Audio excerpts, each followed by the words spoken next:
차가운 빗방울이 낡은 창문을 세차게 두드렸다. 이서하의 세상은 그 빗소리처럼 온통 회색빛이었다. 그녀의 손에는 방금 도착한 마지막 독촉장이 들려 있었다. 얇은 종이 한 장이었지만 그 무게는 그녀의 어깨를 짓누르는 삶의 무게와도 같았다. 아버지께서 남기신 사체는 눈덩이처럼 불어나 있었고 병상에 계신 어머니의 병원비는 매일같이 쌓여만 갔다. 그녀는 더 이상 물러설 곳이 없었다. 막다른 골목에 선 쥐의 심정이 이러할까. 희망이라는 단어는 오래전에 잊어버린 사치품이었다. 그녀가 할 수 있는 일은 닥치는 대로 아르바이트를 하며 하루하루를 버티는 것뿐이었지만 그것만으로는 거대한 빚의 산을 감당할 수 없었다. 바로 그때 기적처럼 혹은 악마의 속삭임처럼 한 가지 제안이 들어왔다. 어머니가 입원한 병원의 원장을 통해 전달된 이야기였다. 국내 굴지의 재벌 선양 그룹의 후계자와의 혼담이었다. 상식적으로는 절대 불가능한 일이었다. 하늘과 땅 차이에 두 사람이 만날 이유가 없었다. 하지만 거기에는 치명적인 조건이 붙어 있었다. 선양그룹의 유일한 후계자인 강태민 상무는 불의의 사고로 두 눈의 시력을 잃었다는 것이었다. 사고 이후 그는 외부와 철저히 단절된 채 거대한 저택 안에서만 생활하고 있다고 했다. 그런 그에게 필요한 것은 그의 곁을 묵묵히 지켜줄 그림자 같은 아내, 배경도 야망도 없이 오직 돈 때문에 그의 곁에 머물러줄 여자였다. 제안을 전달한 변호사는 감정 없는 목소리로 말했다. 결혼을 승낙하시면 이서하 씨 부친의 모든 빚을 청산하고 어머님의 치료비 전액을 지원하겠습니다.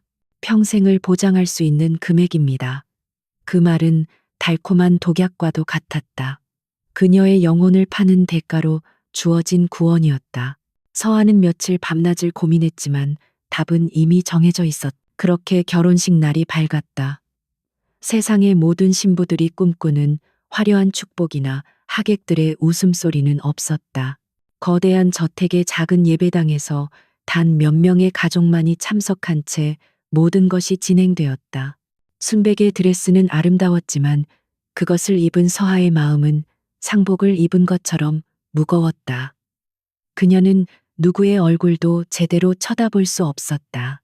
특히 신랑의 어머니이자 선양그룹의 안주인인 윤석영 회장의 차가운 시선은 등골을 서늘하게 만들었다. 그녀의 눈빛은 마치 시장에서 물건값을 흥정하듯 서하의 가치를 재고 있는 것 같았다. 내 아들의 눈이 멀지 않았다면 너 같은 게 감히 이 자리에 설 수 있었을까? 그 눈빛이 속삭이는 듯했다. 서하는 입술을 굳게 깨물며 그 모욕을 삼켰다. 신랑인 강태민은 휠체어에 앉아 있었다. 짙은 선글라스에 가려 그의 표정을 읽을 수는 없었지만 굳게 닫힌 입술과 미동도 없는 자세에서 깊은 절망과 냉소가 느껴졌다. 그는 살아있는 사람이라기보다 잘 만들어진 밀랍 인형처럼 보였다. 서하는 그에게 어떤 동정심이나 연민도 느낄 수 없었다. 그와 그녀는 철저한 거래 관계로 묶인 것뿐이니까. 식이 끝나고 서하는 저택의 사용인에 의해 신방으로 안내되었다. 상상 이상으로 넓고 화려한 방이었지만 그곳에는 어떤 온기도 느껴지지 않았다. 차가운 대리석 바닥과 금박 장식의 가구들은 마치 박물관의 전시품 같았다. 그녀는 침대 가장자리에 위태롭게 걸터앉아 하염없이 창밖을 바라보았다. 이제 이곳이 그녀의 새로운 감옥이 될 터였다. 시간이 얼마나 흘렀을까. 방문이 열리는 소리와 함께 휠체어 바퀴가 대리석 바닥을 구르는 소리가 들려왔다. 강태민이었다. 사용인은 그를 방 안으로 들여보낸 뒤 소리 없이 문을 닫고 나갔다. 방 안에는 두 사람의 침묵만이 무겁게 내려앉았다. 서하는 심장이 세차게 뛰는 것을 느꼈다. 오늘부터 이 남자가 법적인 그녀의 남편이었다. 그는 창가 쪽으로 휠체어를 몰았다. 달빛이 그의 검은 머리카락 위로 쏟아져 내렸다. 한참 동안 말이 없던 그가 먼저 입을 열었다. 계약 조건은 모두 숙지했겠지. 목소리는 예상보다 깊고 차가웠다. 얼음장 같은 목소리에는 어떤 감정도 실려 있지 않았다. 서한은 작은 목소리로 대답했다. 네, 들었습니다. 그녀는 차마 그의 얼굴을 마주볼 용기가 나지 않았다. 그저 자신의 손끝만 내려다볼 뿐이었다. 어차피 그는 자신을 볼 수 없을 테지만 이상하게도 그의 존재감은 방 안의 모든 공기를 압도하는 듯했다. 내 눈이 보이지 않는다고 해서 귀까지 먹은 건 아니다. 내 앞에서 바보 같은 짓은 하지 않는 게 좋을 거야. 그의 말에는 날카로운 경고가 담겨 있었다. 너는 그저 내 눈과 발이 되어주면 돼. 그 이상도 그 이하도 요구하지 않아. 불필요한 호기심이나 동정심은 금물이다. 알아들었나? 네, 명심하겠습니다.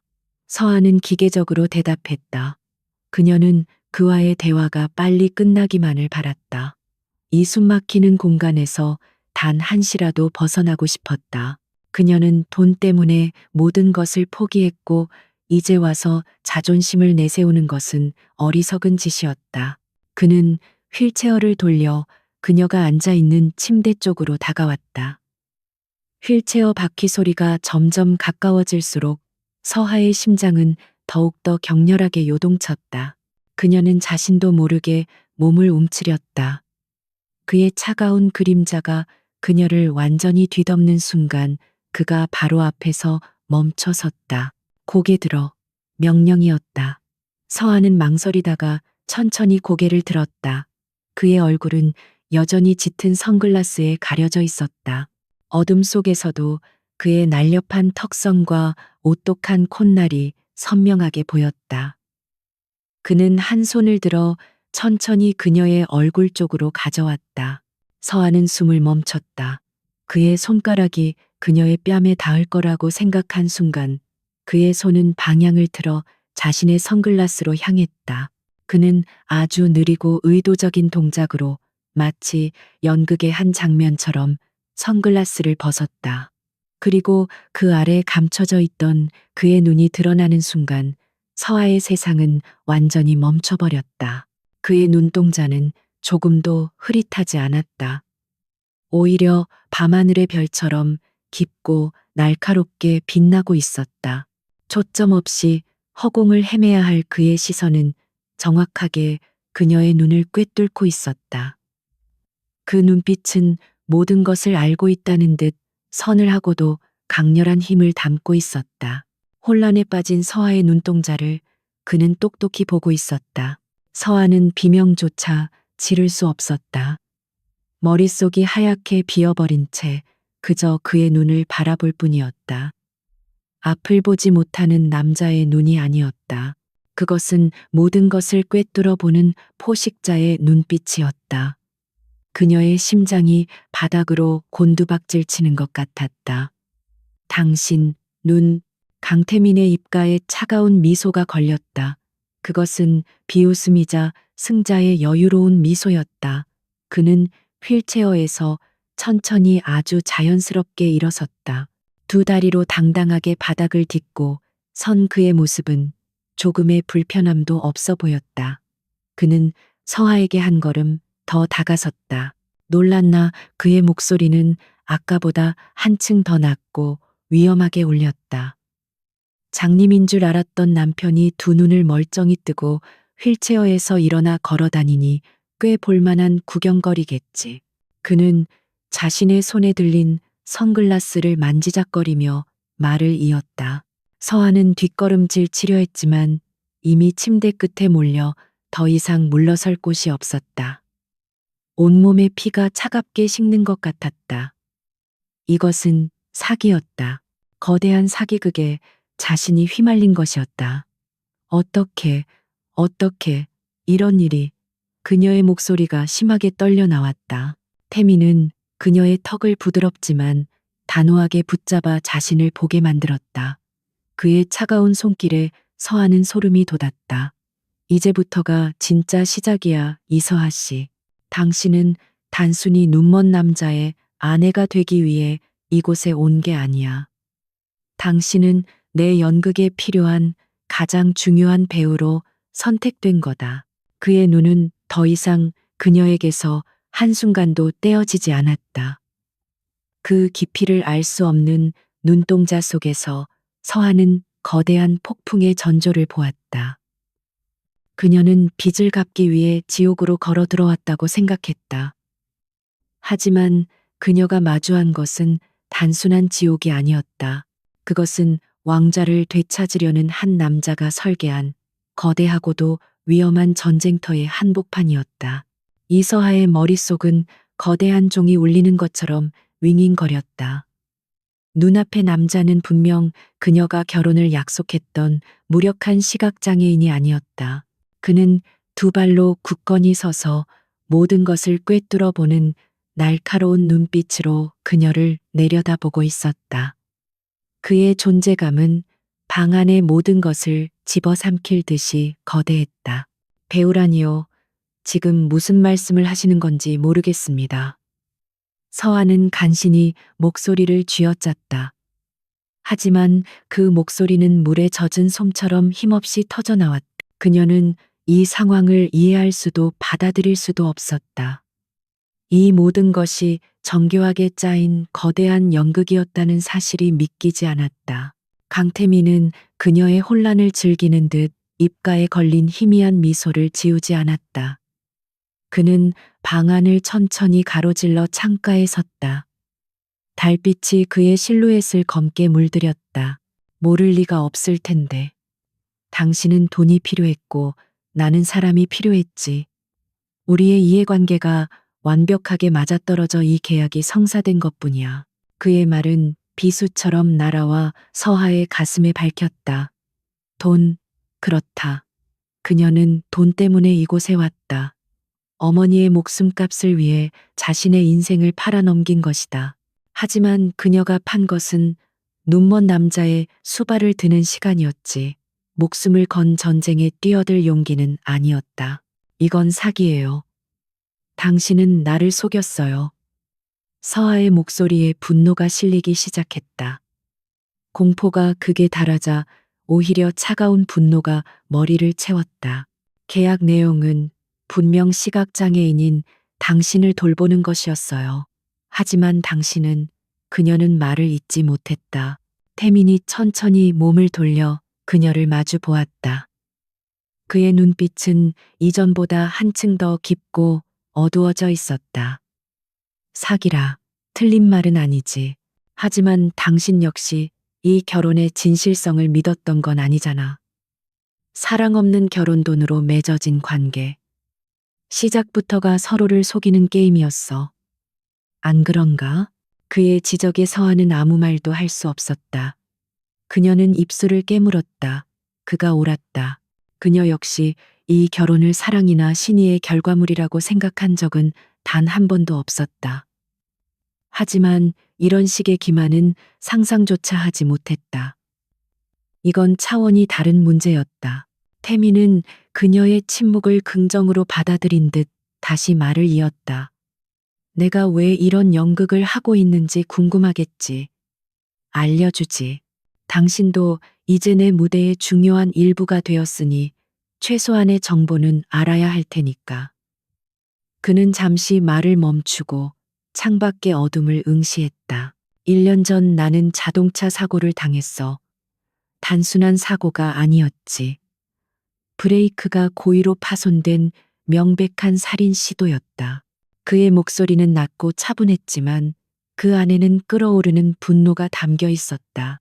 나는 구사일생으로 목숨을 건졌지만 세상에는 내가 시력을 잃고 재기불능 상태에 빠졌다고 알려졌지. 내가 직접 그렇게 소문을 퍼뜨렸으니까. 서하는 숨을 죽인 채 그의 이야기에 귀를 기울였다. 재벌가의 암투에 대한 이야기는 드라마에서나 보던 것이었다.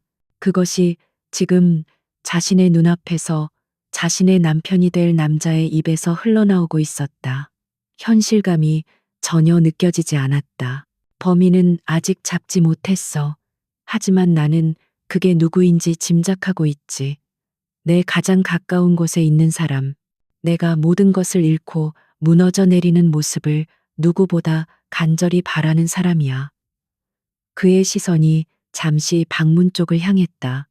마치 문 너머에 있는 누군가를 꿰뚫어 보는 것 같았다. 그가 말하는 사람이 누구인지 서한은 어렴풋이 짐작할 수 있었다. 오늘 결혼식 내내 그녀에게 차가운 시선을 보내던 새어머니 윤석영 회장이었다. 그리고 그녀의 곁을 지키던 탐욕스러운 눈빛의 사촌 강지훈이었다. 그들의 야망이 이 모든 비극의 시작이었던 것이다. 내가 눈이 멀고 아무것도 할 수 없는 바보 행세를 하는 동안 그들은 안심하고 꼬리를 드러낼 거다. 나는 그 순간을 기다리고 있는 거야. 그들이 내 아버지께서 평생을 바쳐 이룩한 선양 그룹을 통째로 집어삼키기 전에 그들의 모든 죄를 세상에 드러내고 내 자리를 되찾을 거다. 그의 눈빛은 복수심으로 이글거렸다. 그것은 모든 것을 태워버릴 듯한 무서운 불꽃이었다. 서한은 그 불꽃 앞에서 자신이 한낱 나방에 불과하다는 것을 깨달았다. 잘못 끼어들었다가는 순식간에 타서 제가 되어버릴 위험한 불이었다. 그래서 내가 왜 필요한 거죠? 당신의 이 위험한 연극에 왜 내가 필요한 거냐고요? 서한은 떨리는 목소리로 물었다. 그녀는 여전히 이 상황을 벗어날 방법을 찾고 있었다. 어떻게든 이 위험한 게임에서 발을 빼야만 했다. 태미는 다시 그녀에게로 다가왔다. 그의 그림자가 그녀를 완전히 뒤덮었다. 내 적들은 아주 영리하고 교활해. 내가 조금이라도 의심스러운 행동을 하면 금방 알아챌 거다. 그래서 내게는 완벽한 위장이 필요했어. 그들이 보기에 가장 만만하고 아무런 힘도 없는, 그래서 전혀 위협이 되지 않는 존재. 그의 시선이 서아의 머리부터 발끝까지를 천천히 훑었다. 그 시선에 담긴 의미를 깨달은 순간 서아의 얼굴이 차갑게 굳었다. 배경 없고 인맥 없고 가진 거라곤 빚밖에 없는 가난한 여자. 아픈 어머니 때문에 돈이라면 무슨 짓이든 할 여자. 그런 여자가 내 아내가 된다면 모두가 나를 동정하고 비웃겠지. 야망 있는 여자 대신 간병인을 들였다고 말이야. 그의 말은 잔인할 정도로 정확했다. 그는 서아의 모든 것을 꿰뚫어 보고 그녀를 선택한 것이었다. 그녀의 가난과 절박함이 바로 그의 가장 완벽한 방패가 되어줄 터였다. 당신은 나를 이용하기 위해, 그래, 이용하는 거다. 그는 조금의 망설임도 없이 인정했다. 그리고 당신도 나를 이용하게 될 거야. 내가 주는 돈으로 빚을 갚고 어머니를 살릴 수 있겠지. 이건 비정한 거래야, 이서아 씨. 동정이나 연민 따위는 존재하지 않아. 오직 각자의 목적을 위한 철저한 계약 관계일 뿐이지. 그는 서재의 책상으로 걸어가 서류 봉투 하나를 꺼내 그녀 앞에 던졌다. 이게 우리의 진짜 계약서다. 서한은 떨리는 손으로 계약서를 집어들었다. 그 안에는 그녀가 해야 할 일과 지켜야 할 규칙, 그리고 그 대가로 받게 될 것들이 빼곡하게 적혀 있었다. 첫째, 외부에서는 물론이고 저택 안에서도 강태민이 완벽한 시각장애인인 것처럼 행동할 것. 둘째, 그의 지시 없이는 누구와도 사적인 만남이나 대화를 하지 말 것. 셋째, 그의 계획에 대해 어떠한 호기심도 갖지 말고 묻지도 말 것. 그리고 마지막으로 절대로 그를 배신하지 말 것. 계약서의 마지막 장에는 위약금 조항이 적혀 있었다. 만약 그녀가 계약을 파기하거나 비밀을 누설할 경우 그녀는 받은 돈의 10배를 토해내야 하며 그녀와 그녀의 가족은 상상할 수 있는 최악의 상황에 놓이게 될 것이라는 경고가 섬뜩한 글씨체로 명시되어 있었다. 그것은 계약서가 아니라 족쇄였다. 한번 서명하는 순간 그녀는 강태민이라는 남자의 꼭두각시가 되어 그의 전쟁터에서 춤을 춰야만 했다. 그녀에게는 거부할 권리가 없었다. 이미 그녀는 이 저택에 발을 들인 순간부터 그의 계획의 일부가 되어버린 것이다. 서한은 눈을 감았다. 병상에 누워있는 어머니의 얼굴이 떠올랐다. 이 계약서에 서명하지 않으면 어머니는 죽을 것이다. 그리고 그녀 역시 빚쟁이들에게 쫓겨 평생을 어둠 속에서 살아가야 할 터였다. 어차피 그녀의 인생은 이미 지옥이었다. 그렇다면 차라리 이 위험한 거래에 모든 것을 거는 편이 나을지도 몰랐다. 그녀는 천천히 눈을 떴다. 더 이상 그녀의 눈에는 두려움이나 혼란이 없었다. 차갑게 가라앉은 결심만이 남아 있었다. 그녀는 책상 위에 펜을 집어들고 계약서의 마지막 장에 망설임 없이 자신의 이름을 적었다. 이서하. 세 글자를 적는 순간 그녀는 과거의 자신과 영원히 작별을 고했다. 좋아.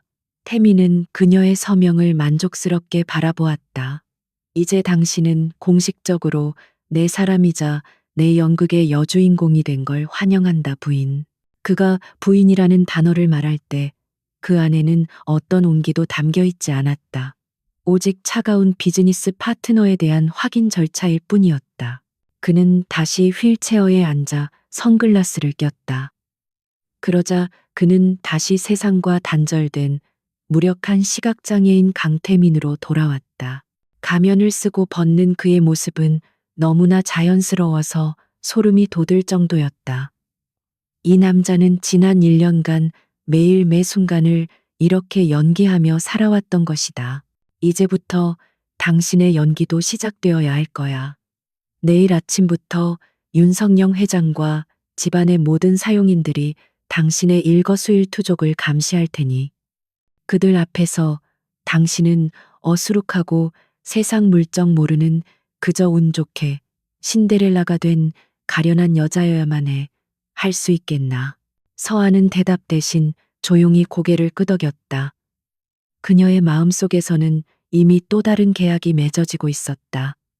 강태민, 당신이 나를 이용하는 만큼 나 역시 당신을 이용하겠어. 당신의 전쟁이 끝나는 날 나는 내 어머니와 함께 아무도 우리를 찾을 수 없는 곳으로 떠날 거야. 그때까지만 기꺼이 당신의 무대 위에서 춤을 춰주지. 그렇게 두 사람의 첫날 밤이 깊어가고 있었다. 사랑도 설렘도 없는 오직 차가운 계약과 위험한 비밀만이 존재하는 밤이었다. 창밖의 빗줄기는 더욱 거세졌고 거대한 저택은 마치 두 사람의 위태로운 미래를 암시하듯 짙은 어둠 속에 잠겨 있었다. 다음 날 아침 이서하는 거대한 침대에서 눈을 떴다. 밤새 꾼 악몽처럼 지난밤의 일들이 생생하게 떠올랐다. 그녀는 더 이상 빚에 쪼들리는 가난한 이서아가 아니었다. 이제 그녀는 선양그룹의 안주인이자 위험한 연극의 여주인공이었다. 창문으로 스며드는 아침 햇살은 눈부셨지만 그녀의 마음은 여전히 짙은 안개 속이었다. 그녀가 드레스룸으로 들어서자 이미 수십 벌의 옷과 보석들이 주인을 기다리고 있었다. 모두 그녀의 몸에 맞춘 듯 완벽한 사이즈의 명품들이었다. 하지만 그 화려함 속에서 서하는 이질감과 공허함만을 느꼈다. 이것들은 그녀의 것이 아니었다. 단지 그녀가 맡은 배역을 위한 무대 의상일 뿐이었다. 서하는 가장 무난해 보이는 베이지색 원피스를 골라 입고 아래층으로 내려갔다. 어젯밤 강태민이 경고했던 대로 그녀의 진짜 연기는 이제부터 시작이었다. 식당으로 향하는 긴 복도를 걷는 동안 마주치는 사용인들은 힐끗거리며 그녀를 쳐다보았지만 누구 하나 제대로 인사를 건네는 이가 없었다. 그들의 눈빛에는 노골적인 경멸과 호기심이 뒤섞여 있었다. 거대한 식탁에는 이미 윤석영 회장과 강지훈이 앉아 있었다. 강태민은 아직 보이지 않았다. 서아는 잠시 망설이다가 조심스럽게 목례를 하며 입을 열었다. 안녕히 주무셨어요. 어머님, 아주버님. 그녀의 인사에 윤석영은 들고 있던 찻잔을 내려놓으며 코웃음을 쳤다. 어머님이라 그 호칭이 제법 입에 붙는 모양이구나. 윤석영의 목소리는 부드러웠지만 그 안에는 날카로운 가시가 숨어 있었다. 하긴 평생 만져볼 수도 없을 돈방석에 앉게 되었으니 잠이 잘 왔겠지. 그녀는 노골적으로 서하의 출신을 비웃었다. 곁에 있던 강지훈 역시 비꼬는 미소를 지으며 거들었다. 재수 씨 얼굴이 아주 환해 보이네요. 어제는 긴장해서 몰랐는데 자세히 보니 미인이시네요. 우리 태민이가 눈이 멀쩡했으면 아주 좋아했을 텐데. 아, 실언했네. 그는 일부러 과장된 몸짓으로 자신의 입을 가렸다. 서하는 얼굴이 화끈거리는 것을 느꼈다. 모욕감에 당장이라도 소리치고 싶었지만 그녀는 어젯밤의 계약을 떠올리며 간신히 감정을 억눌렀다. 그녀는 겁먹은 작은 동물처럼 어깨를 움츠리며 어쩔 줄 몰라 하는 표정을 지었다. 죄송합니다. 제가 아직 모든 것이 낯설어서. 그녀의 연기는 완벽했다. 윤석영은 서하의 어수룩한 모습에 만족한 듯 더 이상 공격하지 않고 턱짓으로 자리를 가리켰다. 안거라. 곧 태민이도 내려올 테니 오늘부터는 네가 직접 태민이를 챙겨야 할 게다. 할 수 있겠니? 그런 일은 한 번도 해본 적 없을 텐데. 바로 그때 사용인의 부축을 받으며 강태민이 식당으로 들어섰다. 그는 어젯밤의 그 위험한 포식자가 아닌 앞을 보지 못하는 무력한 환자의 모습 그대로였다. 짙은 선글라스를 쓴 그는 한 걸음 한 걸음을 힘겹게 내디뎠다. 서하는 순간적으로 그의 완벽한 연기에 소름이 돋았다. 서하는 자리에서 벌떡 일어나 그에게 다가갔다. 제가 할게요. 그녀는 사용인을 물리고 직접 그의 팔을 부축했다. 그의 팔에 닿는 순간 단단한 근육의 감촉이 온너머로 느껴졌다. 서하는 애써 떨리는 마음을 감추고 최대한 자연스럽게 그를 의자에 앉혔다. 고맙군. 강태민이 낮은 목소리로 말했다. 그의 목소리는 공허하게 식당 안을 울렸다. 서하는 그의 맞은편에 조용히 앉았다. 아침 식사는 숨막히는 침묵 속에서 시작되었다. 오직 식기들이 부딪히는 소리만이 간간히 들려올 뿐이었다. 윤성영은 그런 두 사람의 모습을 날카롭게 지켜보고 있었다.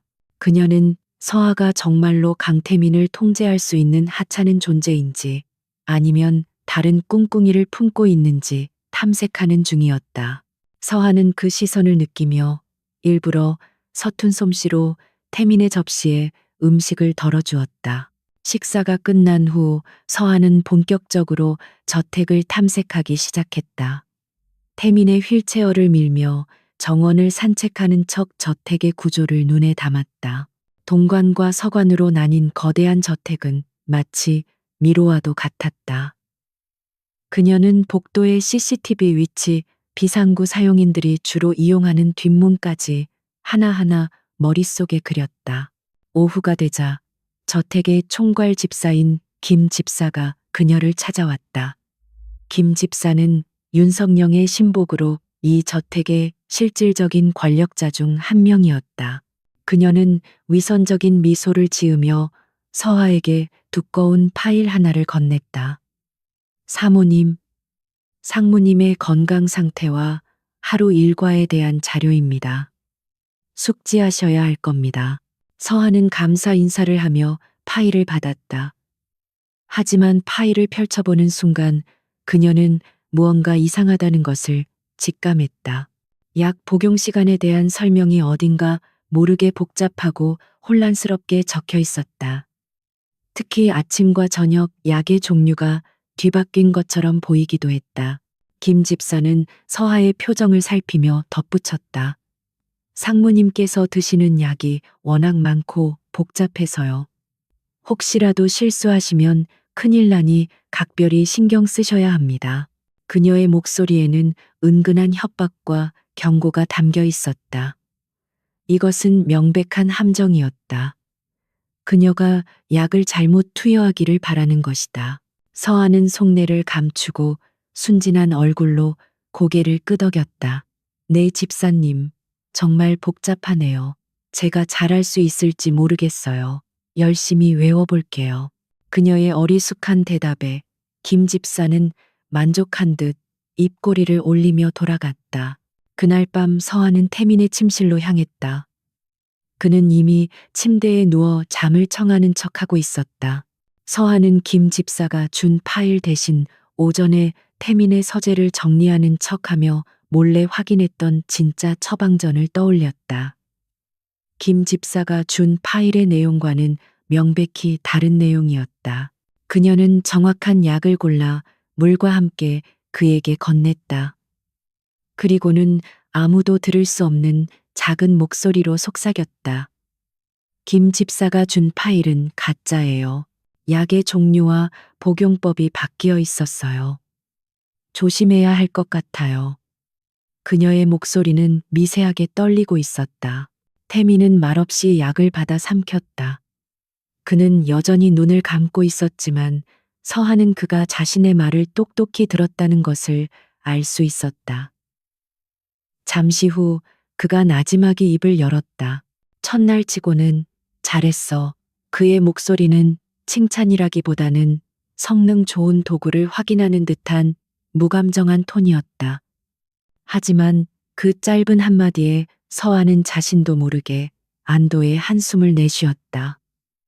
그녀는 이 위험한 줄타기에서 첫걸음을 무사히 내디딘 것이었다.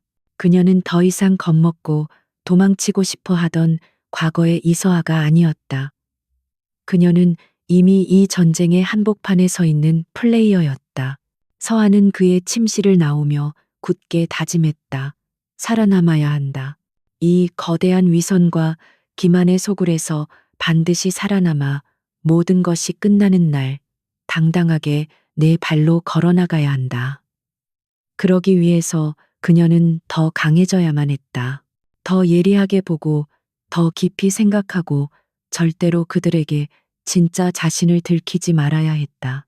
복도를 걷는 그녀의 등 뒤로 윤석영의 방에서 새어나오는 희미한 웃음소리가 들리는 듯했다. 그들은 아직 모르고 있었다.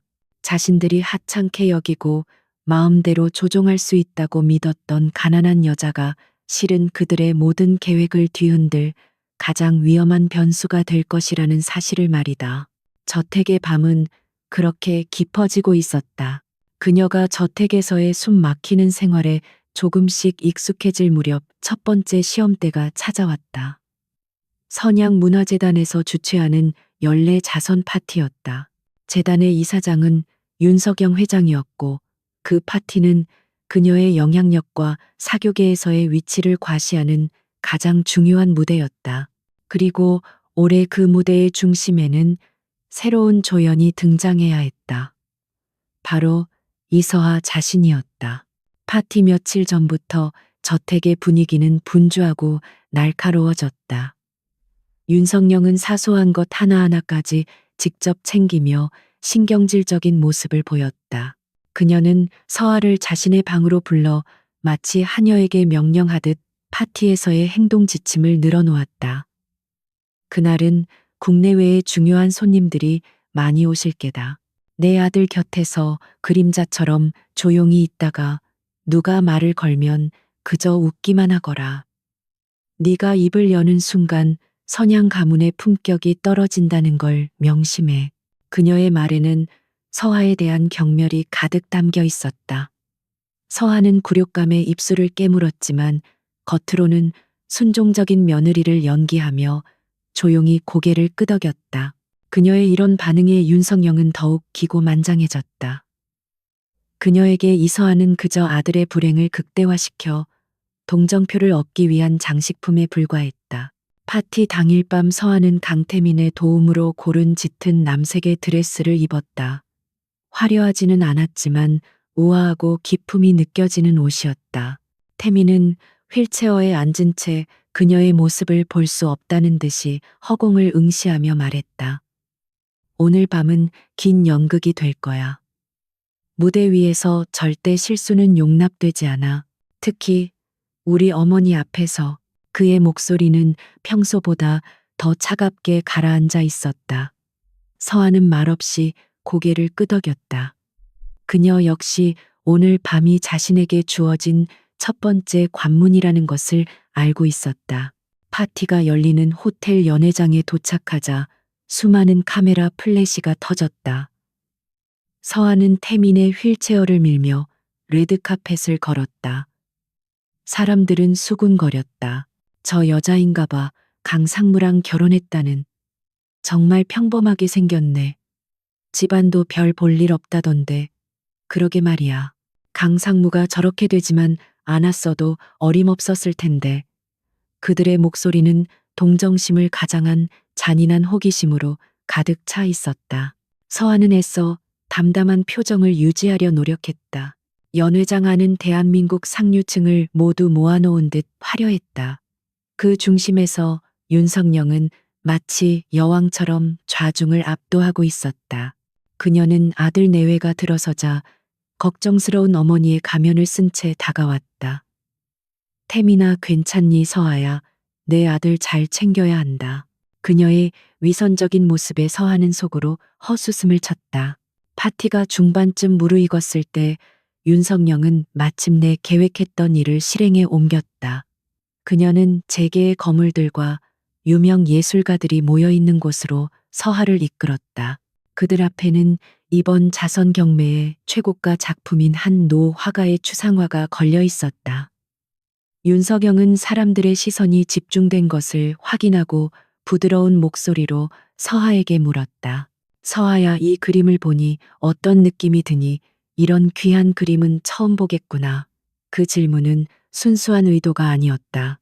그녀의 얕은 지식과 교양 수준을 모두의 앞에서 드러내 망신을 주려는 명백한 의도가 담겨 있었다. 주변의 모든 시선이 서하에게로 쏠렸다. 강지우는 이미 비웃을 준비를 하고 있었다. 서하는 잠시 그림을 말없이 올려다보았다. 모두가 그녀가 당황해서 말을 못한다고 생각하는 순간 그녀가 조용히 입을 열었다. 정말 고독한 그림이네요. 그녀의 첫마디에 사람들은 의아한 표정을 지었다. 윤석영은 속으로 쾌재를 불렀다. 역시 무식한 애라고 생각했다. 하지만 서하의 설명은 거기서 끝나지 않았다. 이 그림은 김동진 화백님의 후기 작품으로 심연이라는 제목을 가지고 있습니다. 대부분의 사람들은 이 작품을 그저 혼란스러운 색의 조합이라고 생각하지만 사실 이 안에는 화백님께서 말년에 겪으셨던 깊은 절망과 고독이 담겨 있어요. 그녀는 차분한 목소리로 그림의 기법과 색채의 상징적 의미, 그리고 화가의 생애까지 엮어서 설명하기 시작했다. 이 거친 붓 터치는 당시 화백님의 불안정한 내면을, 그리고 저 어두운 푸른색은 모든 것을 포기하고 싶었던 절망감을 상징하죠. 하지만 자세히 보시면 저 한가운데 아주 작은 노란색 점이 하나 있습니다. 그것이 바로 마지막까지 놓지 않았던 희망의 불씨였고요. 그녀의 설명은 막힘이 없었고 전문가 수준의 깊이를 담고 있었다. 그녀가 대학 시절 학비를 벌기 위해 작은 갤러리에서 아르바이트를 하며 밤새도록 미술사를 공부했던 시간들이 빛을 발하는 순간이었다. 예술은 그녀의 가난한 삶 속 유일한 탈출구이자 위안이었다. 주변 사람들의 표정이 변하기 시작했다. 처음의 의아함은 감탄으로, 그리고 존중으로 바뀌어갔다. 유명한 미술 평론가조차 그녀의 안목에 감탄하며 고개를 끄덕였다. 상황이 예상과 다르게 흘러가자 윤석영의 얼굴이 굳어졌다. 그녀는 당황스러움을 감추기 위해 애써 웃으며 말했다. 어머 서하야, 네가 그림에 대해 이렇게 잘 아는 줄은 몰랐구나. 서하는 그 기회를 놓치지 않았다. 그녀는 순진한 얼굴로 윤성영을 바라보며 말했다. 아니에요, 어머님. 제가 아는 건 정말 일부일 뿐인걸요. 이 작품을 재단에서 직접 구입하셨으니 어머님께서는 이 그림에 얽힌 더 흥미로운 이야기를 분명 알고 계실 거예요. 저희에게도 조금만 들려주시면 안 될까요? 그 순간 모든 시선이 다시 윤석영에게로 향했다. 서하의 질문은 공손했지만 그 안에는 날카로운 칼날이 숨어 있었다. 그녀는 윤석영이 이 작품에 대해 아는 것이 큐레이터가 적어준 몇 줄의 설명이 전부라는 것을 간파했던 것이다. 윤석영의 얼굴이 순간 붉게 달아올랐다. 그녀는 당황하며 헛기침을 했다. 아, 그건 아주 긴 이야기인데. 오늘은 파티를 즐겨야 하니 다음에 기회가 되면 이야기해 주마. 그녀는 서둘러 말을 돌리며 자리를 피했다. 누가 봐도 완벽한 패배였다. 사람들은 윤석영의 등을 보며 수군거렸고 서아를 새로운 눈으로 바라보기 시작했다. 조금 떨어진 곳에서 이 모든 것을 지켜보던 강태민은 휠체어 손잡이를 쥔 손에 힘을 주었다. 그의 입가에 누구도 눈치채지 못할 만큼 희미한 미소가 스쳐 지나갔다. 그가 고른 장기말이 예상보다 훨씬 더 똑똑하고 쓸모 있는 존재라는 것을 확인한 순간이었다. 그는 그녀가 가진 또 다른 무기를 발견했다. 그날 밤 저택으로 돌아온 후였다. 서아는 지친 몸으로 방으로 향하고 있었다. 그때 서재에서 나온 태민과 마주쳤다. 그는 이미 휠체어에서 내려와 두 발로 서 있었다. 그는 아무 말 없이 그녀에게 다가와 작은 상자 하나를 건넸다. 서아가 의아한 표정으로 상자를 열자 그 안에는 낡은 미술사 책 한 권이 들어 있었다. 그녀가 갤러리에서 일할 때 돈이 없어 사지 못하고 매일같이 들여다보기만 했던 바로 그 책이었다. 어떻게 그녀가 놀라 그를 쳐다보았다. 오늘 연극에 대한 보너스 지급이라고 생각해. 태미는 무심한 척 말했지만 그의 눈빛은 평소와 미묘하게 달랐다. 당신을 너무 과소평가했더군. 빚 때문에 눈먼 여자라는 것 외에 당신에 대해 내가 모르는 게 또 뭐가 있지. 처음으로 그는 계약이나 임무가 아닌 그녀 자신에 대해 물었다. 그의 질문에 서하의 심장이 작게 내려앉았다. 차가운 거래 관계라고만 생각했던 그에게서 처음으로 인간적인 호기심을 발견했기 때문이었다. 그녀는 책을 가슴에 품고 대답했다. 돈으로 살 수 없는 것들이겠죠. 그 대답은 그에게 하는 말이자 스스로에게 하는 다짐과도 같았다. 두 사람 사이의 차가운 공기가 아주 조금 데워진 것 같은 밤이었다. 자선 파티가 끝난 후 저택의 공기는 미묘하게 변했다. 윤석영 회장은 더 이상 서아를 투명인간 취급하지 않았다.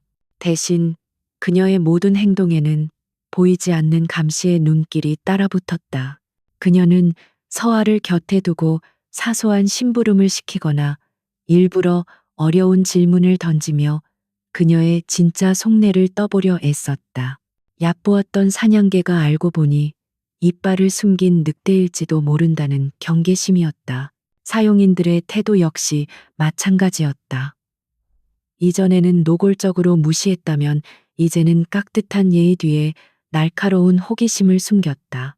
서아는 이 모든 변화를 피부로 느끼며 자신이 쳐놓은 작은 파문이 거대한 저택을 흔들고 있음을 실감했다. 그녀는 더욱더 자신의 감정을 숨기고 어수룩한 가면을 쓰는 데 집중했다. 그러던 어느 날 밤 모두가 잠든 시간, 서하의 방문을 누군가 조용히 두드렸다. 놀라 문을 열자 그곳에는 태민의 비서인 최 실장이 서 있었다. 그는 아무 말 없이 고갯짓으로 서아를 이끌었다. 그가 서아를 데려간 곳은 저택의 서쪽 끝에 위치한 강태민의 개인 서재였다. 그녀가 이 저택에 들어온 후 한 번도 출입을 허락받지 못했던 그의 진짜 성역이었다. 서재 안으로 들어서는 순간 서아는 숨을 삼켰다. 그곳은 그녀가 상상했던 것과는 전혀 다른 공간이었다. 한쪽 벽면은 거대한 코르크 보드로 뒤덮여 있었고 거기에는 선양그룹의 조직도 수십 명의 인물 사진 그리고 복잡하게 얽힌 선들이 붉은 핀으로 고정되어 있었다. 그것은 거대한 전쟁 상황실과도 같았다. 휠체어와 선글라스를 벗어던진 강태민이 그 보드 앞에 서 있었다. 그는 지난 파티의 성공으로 얻어낸 첫 번째 전리품이라는 듯 서하를 돌아보며 말했다. 환영하지. 내 진짜 세계에 온 걸. 그의 목소리에는 희미한 만족감이 묻어 있었다. 그는 서하에게 자신의 계획을 보다 구체적으로 설명하기 시작했다. 윤석영과 강지훈이 어떻게 선양그룹의 자금을 빼돌리고 있는지 그 중심에 바로 선양문화재단이 있다는 사실을 밝혔다. 재단은 그들의 자금 세탁 창구야. 기부금을 받는 척하며 비자금을 조성하고 그걸로 주주들과 정치인들을 매수하고 있지. 최종 목표는 나를 완벽하게 끌어내리고 그룹을 통째로 삼키는 거다. 그의 설명은 냉정했지만 서하는 그 이면에 숨겨진 아버지의 유산을 지키려는 절박함을 읽을 수 있었다. 그는 혼자서 이 거대한 적들과 맞서 싸우고 있었던 것이다. 서하는 코르크 보드에 붙어 있는 윤석영의 사진을 보았다. 자애로운 미소 뒤에 숨겨진 탐욕스러운 민낯이 보이는 듯 했다. 내가 당신에게 원하는 건 정보야. 태민은 서하를 똑바로 바라보며 말했다. 나는 이 서재 밖으로 한 걸음도 나갈 수 없는 식물인간 행세를 해야 해. 하지만 당신은 자유롭게 저택을 돌아다닐 수 있지. 내 눈과 귀가 되어줘야겠어. 그는 서하에게 첫 번째 임무를 주었다. 그것은 기업의 기밀을 빼내는 거창한 일이 아니었다. 윤석영의 서재에서 매일같이 쓰레기통을 비우는 특정 사용인과 친해져 그녀가 버리는 모든 종이 조각을 빼내오라는 것이었다. 가장 사소한 것에서 가장 결정적인 단서가 나오는 법이니까. 그날 이후 서하와 태민의 비밀스러운 공조가 시작되었다. 서하는 낮에는 순진한 며느리를 연기하며 저택의 사용인들에게 다가갔다. 처음에는 경계하던 그들도 서하의 소박하고 진솔한 모습에 조금씩 마음을 열기 시작했다. 특히 윤석영의 서재를 담당하는 어린 하녀와는 금세 친해질 수 있었다. 밤이 되면 서하는 그렇게 얻어낸 작은 정보들을 가지고 태민의 서재를 찾았다. 찢어진 메모 조각, 의미를 알 수 없는 숫자들, 무심코 뱉은 통화 내용. 두 사람은 머리를 맞대고 그 조각들을 맞추며 밤을 지새웠다. 그 시간 속에서 서하는 강태민의 새로운 모습을 발견했다. 그는 단순히 복수심에 불타는 냉정한 남자가 아니었다. 그는 누구보다 명석한 두뇌와 강철 같은 의지를 가진 전략가였다. 또한 서하가 가져온 정보의 가치를 정확히 꿰뚫어보고 그녀의 능력을 인정해주는 공정한 파트너이기도 했다. 그는 더 이상 그녀를 사원 아내로 대하지 않았다. 어느 늦은 밤 계속되는 분석 작업에 지친 태민이 잠시 눈을 감고 소파에 기댔다. 그의 얼굴에는 깊은 피로가 어려 있었다. 항상 완벽해 보였던 그의 약한 모습을 처음 본 순간 서하는 자신도 모르게 부엌으로 향했다. 그녀는 서툰 솜씨로 따뜻한 꿀차를 타서 그에게 건넸다. 이런 건 시키지 않았을 텐데. 태미는 놀란 듯 눈을 떴지만 그녀가 내민 찻잔을 거부하지는 않았다. 따뜻한 온기가 손가락을 통해 전해졌다. 피곤해 보여서요. 서하는 짧게 대답하고 시선을 피했다. 계약 관계를 넘어서는 불필요한 친절이라는 것을 알았지만 마음이 저절로 움직였다. 태미는 말없이 차를 마셨다. 달콤한 꿀물이 목을 타고 넘어가는 동안 서재 안에는 어색하지만 편안한 침묵이 흘렀다. 그는 문득 낮은 목소리로 물었다. 왜 그렇게까지 그림을 공부했지? 갤러리 아르바이트생이 알기에는 너무 깊은 지식이었어. 그의 갑작스러운 개인적인 질문에 서하는 잠시 당황했다. 그녀는 자신의 가난했던 과거를 떠올리며 희미하게 웃었다. 도망치고 싶었으니까요. 현실에서요. 그림을 보고 있으면 잠시나마 다른 세상에 가 있는 것 같았거든요. 돈이 없어도 누릴 수 있는 유일한 사치였어요. 그녀의 담담한 고백에 태미는 아무 말도 하지 않았다. 하지만 서한은 느낄 수 있었다. 그가 지금 자신을 다른 눈으로 보고 있다는 것을. 그들은 처음으로 서로의 상처와 결핍을 희미하게 남아 공유했다. 그저 외로운 두 영혼이 서로의 존재를 확인하는 순간이었다. 며칠 후 서아가 가져온 찢어진 메모 조각에서 결정적인 단서를 찾아냈다. 거기에는 유령이라는 단어와 함께 특정 날짜와 계좌번호로 보이는 숫자들이 적혀 있었다. 태미는 그 메모를 보는 순간 눈을 빛냈다. 찾았어. 윤석영이 비자금을 관리하는 데 사용하는 유령 회사의 이름이야. 그들의 첫 번째 작은 승리였다. 태미는 흥분을 감추지 못하고 자신도 모르게 서하의 어깨를 붙잡았다. 당신이 해냈어, 이서하. 그 순간 두 사람의 시선이 허공에서 강하게 부딪혔다. 예상치 못한 가까운 거리에 서하는 심장이 세차게 뛰는 것을 느꼈다. 그의 눈동자 속에는 더 이상 비즈니스 파트너를 향한 눈빛만이 아니었다. 그것은 놀라움과 감탄, 그리고 그 이상의 복잡한 감정이 담긴 한 남자의 눈빛이었다. 어색함을 느낀 태민이 급히 손을 뗐지만 서재 안의 공기는 이미 전과 달라져 있었다. 공동의 목표가 만들어낸 유대감은 어느새 계약의 경계를 넘어 두 사람의 마음을 보이지 않는 끈으로 잇기 시작하고 있었다. 유령 회사의 실마리를 찾아낸 후 서재의 밤은 희미한 희망으로 채워졌다. 이서하와 강태민 두 사람은 단순한 계약 관계를 넘어선 전우가 되어가고 있었다. 함께 밤을 새워가며 정보를 분석하고 다음 계획을 세우는 것은 그들의 새로운 일상이 되었다. 서하는 더 이상 이 저택이 감옥처럼 느껴지지 않았다.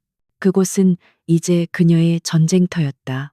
하지만 그들이 한 걸음 나아가는 동안 적 역시 발톱을 갈고 있었다. 윤석영과 강지우는 이서하라는 예상치 못한 변수가 자신들의 계획에 균열을 내고 있음을 직감했다. 특히 파티 이후 서하를 바라보는 재계의 시선이 달라진 것이 그들을 초조하게 만들었다. 그들은 이서하를 이대로 둘 수 없다고 판단했다. 싹은 더 자라기 전에 잘라내야만 했다. 공격은 가장 치명적이고 가장 대중적인 방식으로 시작되었다. 어느 날 아침 한 인터넷 연예 매체에 익명의 제보를 가장한 기사가 올라왔다. 재벌가의 시집간 신데렐라의 두 얼굴이라는 자극적인 제목의 기사였다. 기사는 이니셜로 처리되었지만 누가 봐도 선양그룹의 강태민과 이서하의 이야기임을 알 수 있었다. 기사의 내용은 악의 그 자체였다. 이서하가 사실은 엄청난 빚을 진 아버지를 둔 가난한 집안 출신이며 돈을 노리고 의도적으로 시각장애인인 강태민에게 접근했다는 것이었다. 그녀가 과거 여러 남자들과 복잡한 관계를 맺어왔다는 거짓 소문과 함께 이를 뒷받침하는 조작된 증거들이 첨부되었다. 결정적인 증거는 한 장의 사진이었다. 서아가 결혼 전 옛 동료였던 남자 선배를 만나는 모습이 찍힌 파파라치 사진이었다. 당시 선배는 서아의 어려운 사정을 듣고 위로하며 그녀의 손을 잡아주었지만 사진은 교묘한 각도로 찍혀 마치 두 사람이 미래를 즐기는 연인처럼 보였다. 기사가 터지자마자 여론은 들불처럼 번져나갔다. 불쌍한 장애인 재벌 3세를 등친 희대의 악녀가 탄생하는 순간이었다. 동정심은 순식간에 분노로 바뀌었다. 인터넷 포털과 소셜미디어는 이서아를 향한 원색적인 비난과 저주로 도배되었다. 꽃뱀, 사기꾼, 인간의 탈을 쓴 악마 등 온갖 험악한 꼬리표가 그녀에게 붙었다. 저택 안의 분위기는 그야말로 살얼음판이었다. 사용인들은 이제 대놓고 그녀를 경멸의 눈초리로 쳐다보며 뒤에서 수군거렸다. 아침 식사 자리에서 윤석영은 마치 세상이 무너진 듯 비통한 표정으로 신문을 떨어뜨렸다. 그녀는 서아를 향해 원망 가득한 눈빛을 보내며 소리쳤다. 어떻게, 우리 집안에 이런 망신을 줄 수가 있니? 내 아들이 앞을 못 본다고 이토록 무시무시한 짓을 벌인 게야. 그녀의 연기는 아카데미 여우주연상감이었다. 강지훈 역시 옆에서 분노한 척 거들었다. 당장 이 여자 끌어내야 합니다. 숙모님 회사 주가가 폭락하고 있어요. 이 스캔들을 잠재우려면 이혼밖에 답이 없습니다. 모든 화살이 서아에게로 향했다. 그녀는 차갑게 식어가는 커피잔을 내려다보며 아무 말도 할 수 없었다. 변명하고 싶었지만 아무도 그녀의 말을 믿어주지 않을 터였다. 그녀는 완벽하게 고립되었다. 이 거대한 저택 안에서 그녀의 편은 단 한 명도 없는 것 같았다. 그날 오후 윤성영은 변호사를 대동하고 강태민의 방으로 쳐들어갔다. 그리고는 미리 준비해온 이혼 서류를 그의 앞에 내밀었다. 태민아, 이 모든 게 널 위해서란다. 저런 추악한 애를 곁에 두고 내 인생을 망칠 수는 없어. 어서 여기에 도장을 찍으렴. 엄마가 다 해결해 주마. 서아는 문 밖에서 그 모든 상황을 지켜보고 있었다. 심장이 얼음장처럼 차가워졌다. 강태민은 과연 어떤 선택을 할까? 그의 계획에 자신은 이제 걸림돌이 된 것이 아닐까? 자신을 버리는 것이 그의 복수를 위해 더 쉬운 길이 될지도 모른다. 그녀는 차라리 그가 이혼 서류의 도장을 찍기를 바랐다. 그러면 이 지옥 같은 연극을 끝낼 수 있을 테니까. 휠체어에 앉은 강태민은 아무런 표정 변화 없이 고개를 숙이고 있었다. 한참의 침묵 끝에 그가 입을 열었다. 그의 목소리는 놀라울 정도로 차분했다. 제 아내에 대한 일은 제가 알아서 합니다. 어머니께서는 더 이상 신경 쓰지 않으셨으면 좋겠습니다. 그것은 명백한 거절이었다. 윤석영의 얼굴이 순간 분노로 일그러졌다가 이내 슬픈 어머니의 표정으로 돌아왔다. 네가 아직 세상을 모르는구나. 저런 여우 같은 애한테 단단히 홀렸어. 알겠다. 네가 정 그렇다면 어쩔 수 없지. 하지만 이 일로 회사가 입게 될 손해는 모두 네가 책임져야 할 게다. 그녀는 살벌한 경고를 남기고 방을 나갔다. 그날 밤 서하는 처음으로 태민의 서재를 찾아가지 않았다. 그녀는 자신의 방 침대에 웅크린 채 온갖 생각에 잠겨 있었다. 강태민은 왜 자신을 버리지 않았을까? 그의 진짜 속마음은 무엇일까? 이대로 가다가는 그의 계획마저 망치게 될지도 모른다는 불안감이 그녀를 덮쳤다. 바로 그때 방문이 열리고 강태민이 들어왔다. 그는 휠체어도 선글라스도 없이 온전한 모습이었다. 그는 성큼성큼 걸어와 침대 끝에 걸터 앉았다. 왜 오지 않았지? 그의 목소리에는 희미한 질책이 담겨 있었다. 서하는 고개를 들지 못한 채 대답했다. 제가 당신의 계획에 방해가 될 거예요.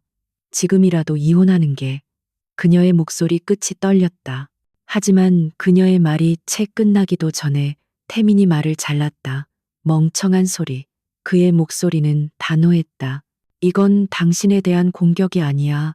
당신을 무기로 사용한 나에 대한 공격이지. 내 적들이 가장 아끼는 무기를 내가 스스로 내다 버릴 것 같나. 그는 여전히 비즈니스 용어를 사용했지만 그 안에 담긴 의미는 결코 차갑지 않았다. 그것은 배신하지 않겠다는 약속이자 함께 싸우겠다는 선언이었다. 그는 자리에서 일어나 그녀에게 손을 내밀었다. 일어나, 울고 있을 시간이 없어. 전쟁터에서는 가장 먼저 우는 놈이 죽는 법이야. 서아는 잠시 망설이다가 그의 손을 잡았다. 그의 손은 크고 단단했다. 그 손을 잡는 순간 그녀를 짓누르던 불안감과 외로움이 조금은 가시는 것 같았다. 두 사람은 나란히 비밀 서재로 향했다.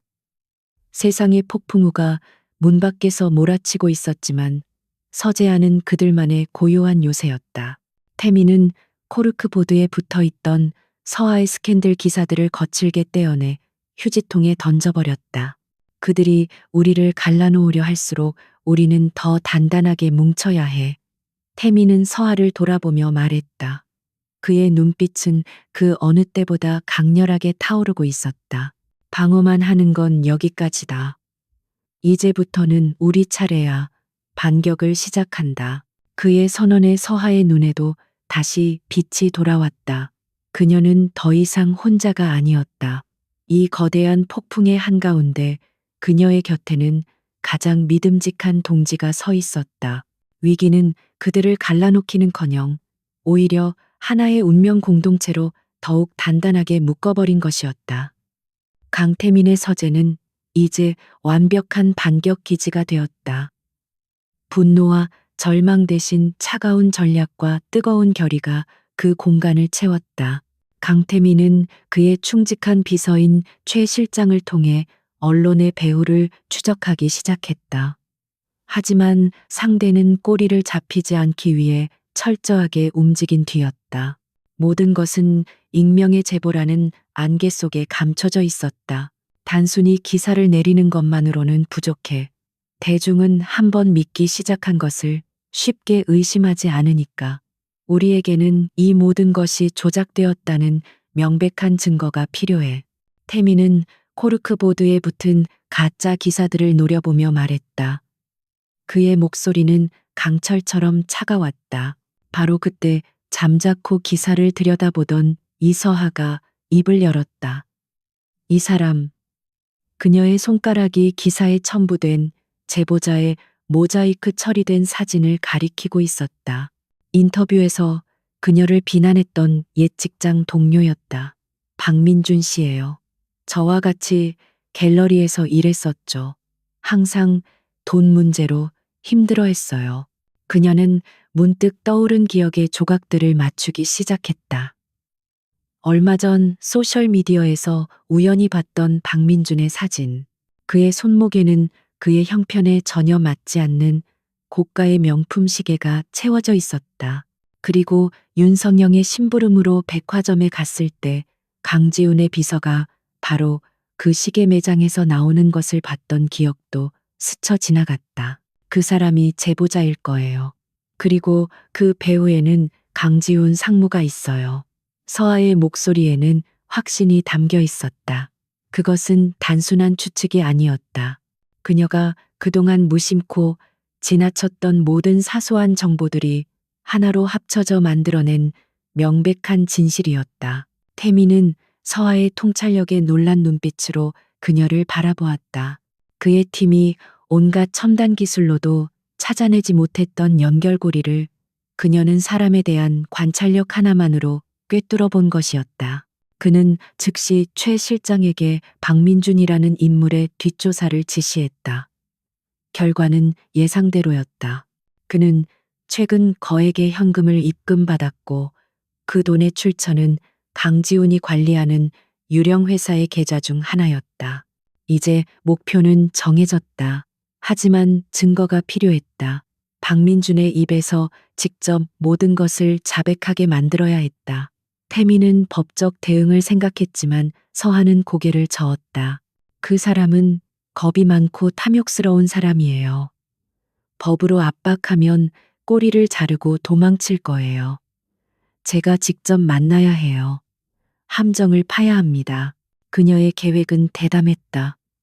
자신이 완전히 무너진 것처럼 연기하여 박민준을 안심시킨 뒤 그가 방심한 틈을 타 자백을 유도해내는 것이었다. 위험한 계획이었지만 가장 확실한 방법이기도 했다. 태미는 잠시 고민했지만 이내 그녀의 눈에 서린 강한 의지를 보고 고개를 끄덕였다. 그는 그녀를 믿기로 했다. 며칠 후 서아는 박민준에게 비밀리에 연락을 취했다. 그녀는 전화기 너머로 절망에 빠진 목소리를 연기하며 울먹였다. 민준 씨, 제발 한 번만 만나주세요. 원하는 게 돈이라면 얼마든지 드릴게요. 이러다 저희 어머니 돌아가시겠어요. 그녀의 처절한 연기에 박민주는 의기양양하게 미끼를 물었다. 약속 장소는 인적이 드문 한적한 카페의 룸이었다. 서아는 최 실장이 미리 설치해둔 초소형 녹음기와 카메라가 완벽하게 작동하는 것을 확인하고 자리에 앉았다. 곧이어 박민준이 거만한 표정으로 나타났다. 그는 마치 승리자처럼 서하의 맞은편에 앉았다.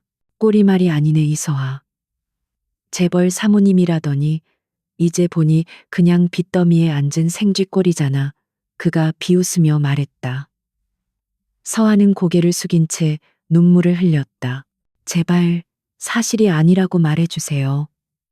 강지훈 상무가 시킨 일이라고 돈 때문에 어쩔 수 없었다고 한마디만 해주세요. 그녀의 애원에 박민주는 더욱 기고만장해졌다. 그는 의자에 몸을 깊숙이 기댄 채 마치 모든 것을 가르쳐 준다는 듯이 말했다. 세상이 그렇게 쉬운 줄 알아. 강상무 비서가 나한테 얼마를 줬는지 알기나 해. 네가 평생 벌어도 못 만져볼 돈이야. 그 돈 받고 입 다무는 조건으로 한 인터뷰인데 이제 와서 물러달라고. 그의 입에서 모든 진실이 술술 흘러나왔다.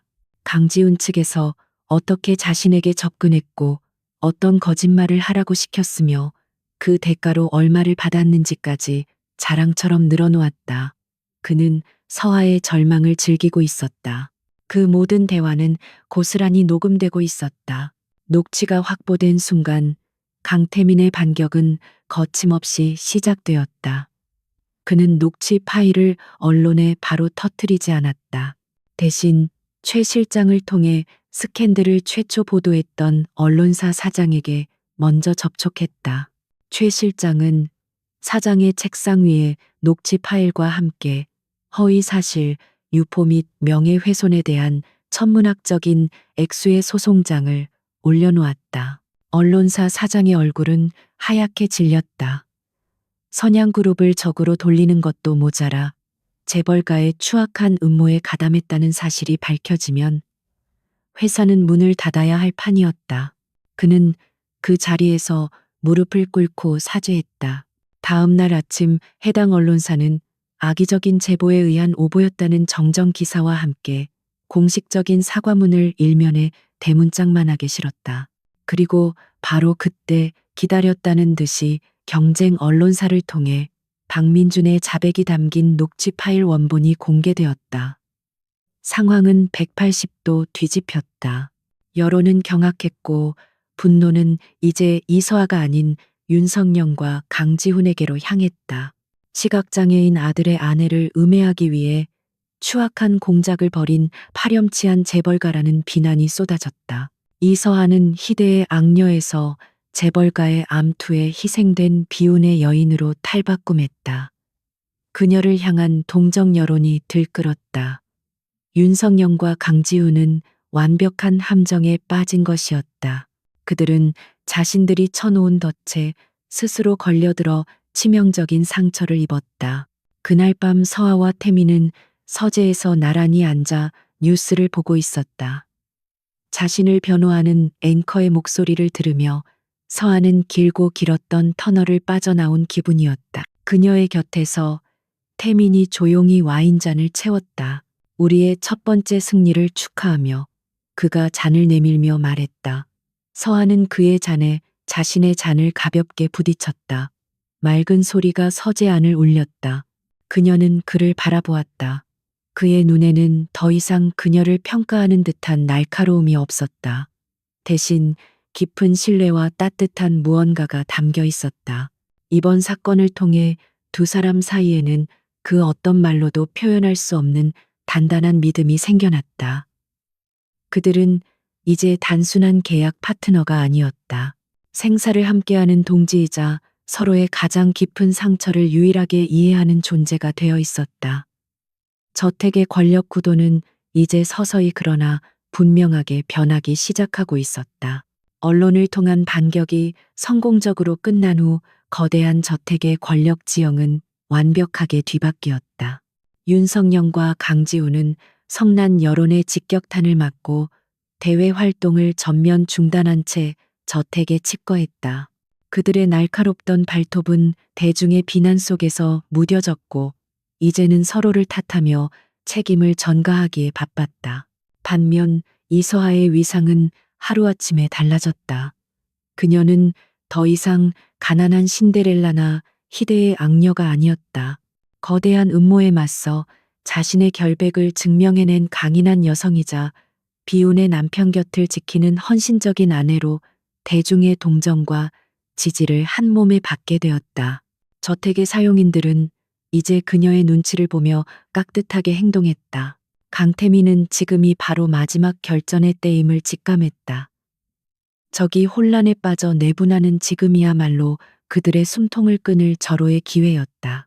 그는 더 이상 어두운 서재에 숨어 있을 수만은 없었다. 흩어져 있던 자신의 아군을 모아 정면으로 부딪혀야 할 시간이 온 것이다. 그는 최 실장을 통해 선양그룹의 원로 임원들에게 비밀리에 연락을 취했다. 그들은 대부분 강태민의 아버지이자 선대 회장이었던 강 회장의 사람들이었다. 강 회장이 세상을 떠난 후 윤석열에게 밀려나 지금은 명예직에 머물거나 은퇴한 인물들이었다. 하지만 회사에 대한 그들의 애정과 충성심은 여전했다. 며칠 후 인적이 드문한 호텔의 스위트룸에서 비밀 회동이 열렸다. 강태민은 이서하의 부축을 받으며 휠체어를 타고 약속 장소에 나타났다.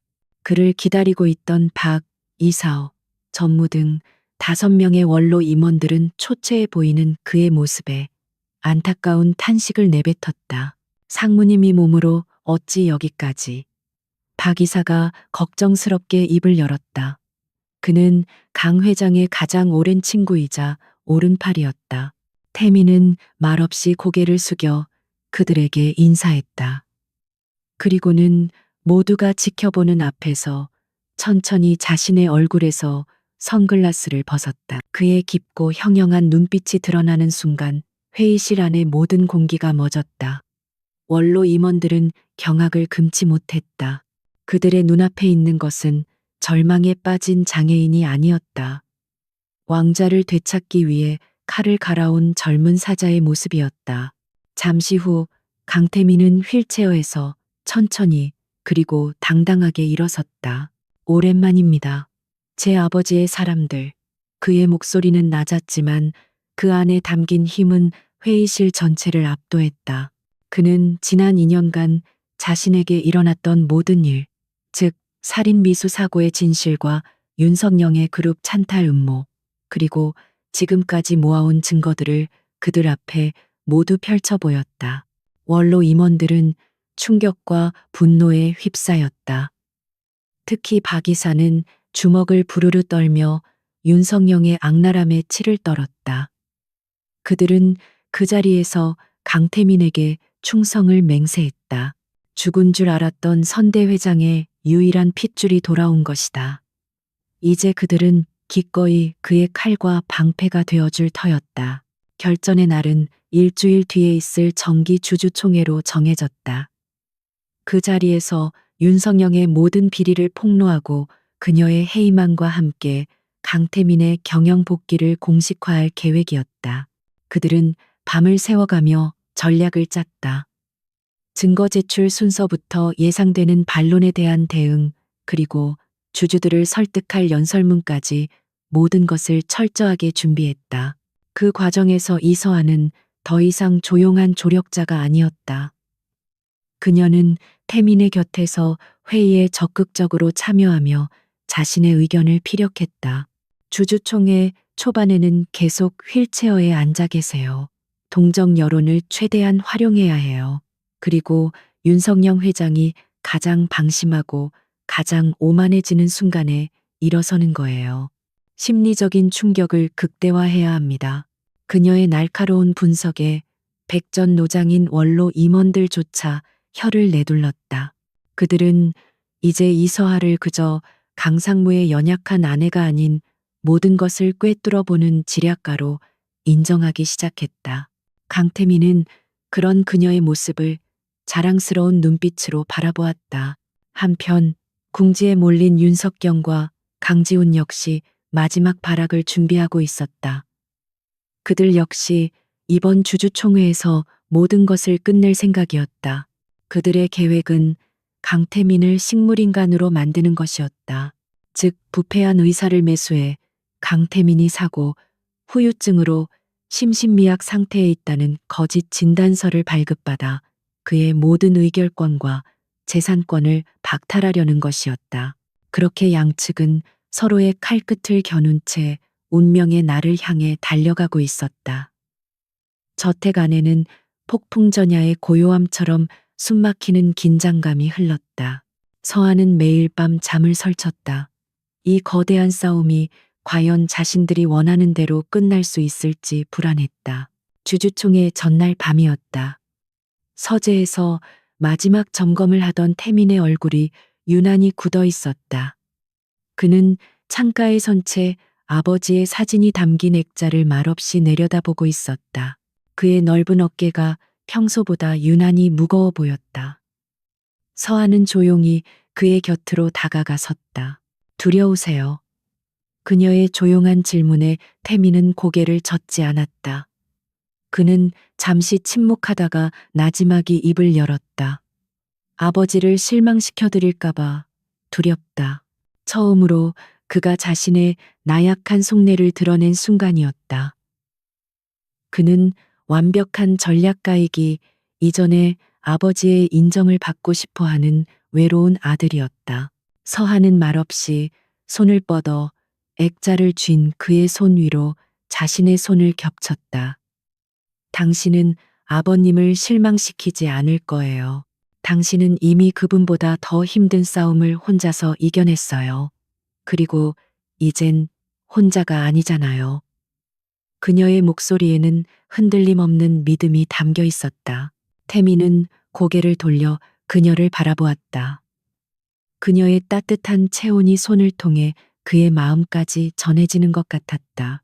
그는 겹쳐진 손 위로 자신의 다른 손을 올려 그녀의 손을 부드럽게 감싸 쥐었다. 그것은 어떤 말보다도 더 깊은 위로와 감사의 표현이었다. 내 말이 맞아. 이젠 혼자가 아니지. 그의 목소리에 다시 힘이 돌아왔다. 두 사람은 말없이 서로를 바라보았다. 창밖에 짙은 어둠 속에서 그들의 등 뒤로 펼쳐진 전쟁 상황판이 마치 두 사람의 결연한 미래를 보여주는 듯했다. 모든 준비는 끝났다. 내일이면 이 길고 길었던 연극의 마지막 막이 오를 터였다. 선양그룹의 정기 주주총회가 열리는 날 아침부터 호텔 주변은 수많은 취재진과 주주들로 인산인해를 이루었다. 대한민국 재계의 이목이 모두 이곳으로 쏠려 있었다. 세간의 관심은 단 하나 지난 스캔들의 중심에 섰던 강태민 상무와 그의 아내 이서아 그리고 그들을 둘러싼 선양가의 미래였다. 윤석영과 강지훈은 승자의 여유를 과시하듯 당당한 모습으로 회의장에 들어섰다. 그들의 얼굴에는 자신감이 넘쳤다. 모든 준비는 끝났다고 믿었다. 오늘 이 자리에서 강태민을 식물인간으로 낙인 찍고 선양그룹을 자신들의 발 아래 완벽하게 무릎 꿇릴 수 있을 터였다. 그들의 편에 선 이사들은 이미 매수와 협박으로 포섭을 마친 상태였다.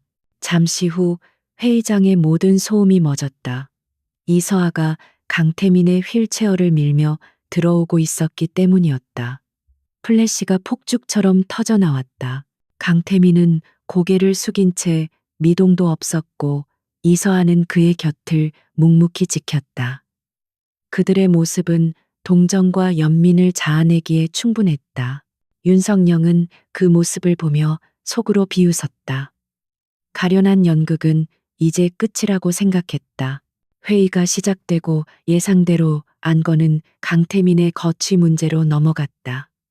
윤석영은 비통한 어머니를 연기하며 먼저 마이크를 잡았다. 사랑하는 주주 여러분, 제 아들 태민이의 일로 심려를 끼쳐드려 송구스럽습니다. 여러분도 아시다시피 제 아들은 2년 전 불의의 사고로 그녀는 눈물을 흘리며 말을 잇지 못했다. 그녀의 바통을 이어받은 강지훈이 무대로 올라섰다. 그는 미리 준비한 의사의 소견서를 대형 스크린에 띄웠다. 외상 후 스트레스 장애로 인한 심신미약 및 인지능력 저하. 모든 것이 조작된 내용이었다. 따라서 저희는 강태민 상무의 모든 권한을 정지하고 그의 건강이 회복될 때까지 제가 후견인으로서 그의 자산을 관리하는 안건을 발의하는 바입니다. 회의장은 술렁였다. 윤석영 측 이사들이 차례로 일어나 안건에 찬성한다는 뜻을 밝혔다. 분위기는 완전히 그들에게 넘어간 듯 보였다. 이제 의장이 투표를 선언하기만 하면 모든 것이 끝나는 상황이었다. 이서한은 태민의 어깨를 잡은 손에 힘을 주었다. 바로 지금이었다. 의장이 투표 개시를 선언하려는 순간 나지막하지만 회의장 전체를 울리는 목소리가 들려왔다. 잠깐만요. 목소리의 주인은 강태민이었다. 모든 시선이 휠체어에 앉은 그에게로 쏠렸다. 그는 천천히, 아주 천천히 고개를 들었다. 그리고는 자신의 얼굴을 가리고 있던 선글라스를 벗어 던졌다. 그의 눈은 조금도 흐리지 않았다. 오히려 이글거리는 분노와 서늘한 결의로 가득 차 있었다. 그는 정확하게 단상 위에 윤석영과 강지훈을 꿰뚫어 보고 있었다. 그들의 얼굴에 떠오른 경악과 불신을 즐기기라도 하듯 그는 천천히 그러나 단호하게 휠체어에서 일어섰다. 으악, 누군가의 입에서 비명이 터져 나왔다. 회의장은 아수라장이 되었다. 주주들은 자리에서 일어났고 기자들은 미친 듯이 셔터를 눌러댔다. 두 발로 당당하게 선 강태민의 모습은 그 자체로 거대한 충격이었다. 윤석영과 강지훈의 얼굴은 새하얗게 질려 있었다. 태민은 성큼성큼 단상으로 걸어 올라가 강지훈에게서 마이크를 빼앗았다. 주주 여러분, 그리고 나를 걱정해 주신 모든 분들께 죄송하다는 말씀을 먼저 드립니다. 지난 2년간 저는 눈이 멀고 몸이 마비된 연기를 해야만 했습니다. 그의 폭탄 선언에 장내는 물을 끼얹은 듯 조용해졌다. 그 이유는 제 목숨을 노리고 선양그룹을 집어삼키려 한 내부의 적을 제 손으로 직접 잡아내기 위해서였습니다. 그의 시선이 윤석영에게로 향했다. 그 적은 바로 제 아버지의 아내이자 저의 새어머니인 윤석영 회장과 제 사촌인 강지훈 상무입니다. 그의 말이 끝나자마자 대형 스크린의 의사 소견서가 사라지고 새로운 영상이 재생되기 시작했다. 2년 전 사고 당시 그의 차브레이크를 조작했던 정비공의 자백 영상이었다. 그는 윤석영의 비서에게서 돈을 받고 범행을 저질렀다고 눈물로 호소했다. 윤석영이 거짓말 저건 조작된 영상이야 라고 소리쳤지만 아무도 그녀의 말을 듣지 않았다. 이어서 스크린에는 선양문화재단을 통해 비자금이 조성되고 그 돈이 유령 회사로 흘러들어간 내역이 담긴 회계 장부가 띄워졌다. 강지훈의 서명이 선명하게 찍혀 있었다. 세 번째 증거는 이서하를 음해했던 박민준의 목소리가 담긴 녹취 파일이었다. 강지훈의 비서에게 돈을 받고 거짓 인터뷰를 했다는 내용이 생생하게 흘러나왔다. 마지막으로 스크린에는 윤석영과 담당 의사가 만나 가짜 진단서를 만드는 대화 내용이 담긴 몰래카메라 영상이 재생되었다. 모든 증거가 공개되자 회의장은 분노한 주주들의 고함으로 가득 찼다. 윤석영의 편에 섰던 이사들은 안색이 파랗게 변해 고개를 숙였다. 모든 것이 끝났다. 윤석영은 이성을 잃고 단상으로 달려들어 태민에게 달려들려 했지만 보안 요원들에게 저지당했다. 네가 감히 이 배은망덕한 놈. 그때 박 이사가 무대로 올라와 마이크를 잡았다. 그의 목소리는 분노로 떨리고 있었다. 저는 이 자리에서 윤석영 회장과 강지훈 상무의 즉각적인 해임을 발의합니다. 그리고 이들의 모든 범죄 행위에 대해 검찰의 공식적인 수사를 요청하는 바입니다. 모든 주주들이 자리에서 일어나 박수로 그의 말에 동의했다. 투표는 만장일치였다. 윤석영은 그 자리에 주저앉아 허망하게 웃었다. 평생을 바쳐 쌓아 올린 그녀의 성이 한순간에 무너져 내리는 순간이었다. 강지훈은 넋이 나간 사람처럼 멍하니 서 있을 뿐이었다. 바로 그때 회의장 뒷문이 열리고 검찰 수사관들이 들이닥쳤다. 그들은 곧장 단상으로 다가가 윤석영과 강지훈에게 차가운 수갑을 채웠다. 눈부신 카메라 플래시 속에서 그들의 탐욕스러운 제국은 그렇게 막을 내렸다. 혼란의 한가운데서 강태민의 시선은 객석에 앉아 있는 이서아를 향했다. 그녀는 눈물을 흘리고 있었다. 하지만 그것은 슬픔의 눈물이 아니었다. 길고 어두웠던 싸움의 끝에서 마주한 벅찬 감동과 안도의 눈물이었다. 두 사람의 시선이 허공에서 마주쳤다. 어떤 말도 필요 없었다.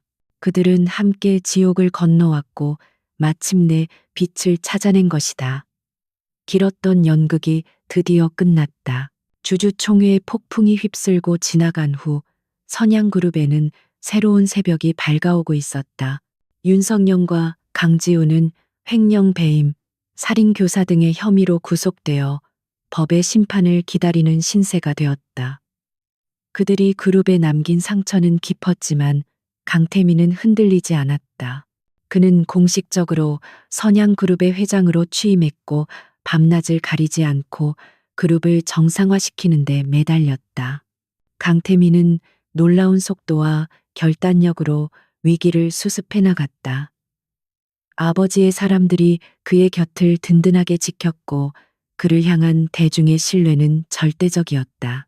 모두가 젊은 회장의 화려한 귀환에 열광했다. 하지만 그 모든 환호와 스포트라이트의 중심에서 이서아는 조용히 자신의 자리를 정리하고 있었다. 그녀의 역할은 끝났다. 강태민의 아내 역할도 그의 비밀 병기 역할도 모두 막을 내렸다. 아버지의 빚은 모두 청산되었고 어머니는 최고의 병원에서 꾸준히 치료를 받아 건강을 거의 회복했다. 그녀를 묶고 있던 모든 족쇄가 사라진 것이다. 이제 그녀는 자유였다. 하지만 그 자유는 어쩐지 낯설고 공허하게 느껴졌다. 저택은 평화를 되찾았지만 이상하게도 이전보다 더 넓고 춥게 느껴졌다. 밤늦게 녹초가 되어 돌아오는 강태민의 얼굴을 보는 것이 그녀의 유일한 낙이었지만 그마저도 며칠에 한 번 볼 수 있을까 말까였다. 두 사람 사이에는 어색한 침묵이 흘렀다. 계약은 끝났고 그들의 관계를 정의할 새로운 단어는 아직 존재하지 않았다. 서한은 떠나야 한다고 생각했다. 이것이 원래의 계약 조건이었다. 모든 것이 끝나면 그녀는 자신의 삶으로 돌아가는 것. 그것이 그와 그녀 모두에게 맞는 결말이라고 스스로를 다독였다. 그녀는 자신의 짐을 꾸리기 시작했다. 그가 사주었던 화려한 옷과 보석들은 모두 제자리에 남겨두었다. 그녀가 챙긴 것은 이곳에 올 때 입고 왔던 낡은 옷 몇 벌과 그가 선물해준 미술사 책 한 권뿐이었다. 그러던 어느 날 밤 또다시 경무에 시달리다 자정이 넘어 들어온 강태민은 텅 비어가는 서하의 드레스룸을 발견했다. 화려한 옷들 사이에 듬성듬성 드러난 빈 공간이 마치 자신의 심장에 뚫린 구멍처럼 느껴졌다. 그 순간 그는 깨달았다. 그룹을 되찾는 전쟁은 끝났지만 정작 자신의 세상에서 가장 소중한 것을 잃을 또 다른 전쟁의 시작점에 서 있다는 것을. 그는 서재로 향하는 그녀의 뒷모습을 발견했다. 마지막으로 그곳을 눈에 담으려는 듯 그녀는 문 앞에 서서 안을 들여다보고 있었다. 어디 가려는 거지? 그의 목소리에 서한은 놀라 어깨를 떨었다. 그녀는 천천히 돌아섰다. 그의 얼굴에는 짙은 피로와 함께 그녀가 처음 보는 절박함이 서려 있었다. 이제 모든 게 끝났으니까요. 서한은 애써 담담한 목소리로 말했다. 계약은 끝났고 저는 제 자리로 돌아가야죠. 그동안 감사했습니다. 회장님. 그녀가 회장님이라는 단어를 쓴 순간 태민의 얼굴이 딱딱하게 굳었다. 그 단어는 그와 그녀 사이에 넘을 수 없는 강이 흐르고 있음을 상기시켰다. 태민은 그녀에게 성큼성큼 다가왔다. 그는 그녀의 어깨를 붙잡았다. 계약 아직 끝나지 않았어. 그는 자신의 서재로 들어가 책상 서랍 깊숙한 곳에서 낡은 서류 봉투 하나를 꺼내왔다.